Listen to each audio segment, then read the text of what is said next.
You can see down here is a new icon called Measurements. And as a visitor to this digital twin, once you click that, again, you go into this measurement mode, and you can see all the previously captured measurements that you have captured in Workshop or Showcase Edit.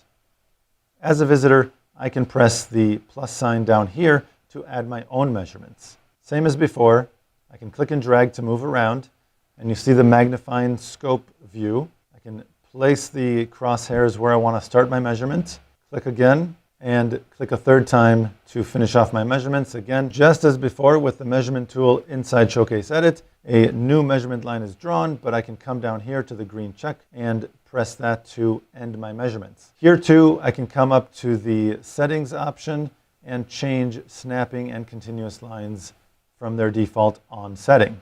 Once I'm all done capturing the measurements that I need, I can just go ahead and hit escape on my keyboard or the X in the top right corner to close out of this mode. Now you'll notice that all the measurements did disappear. However, if I go back into the measurements mode here, even the measurements that I've captured as a visitor remain for now.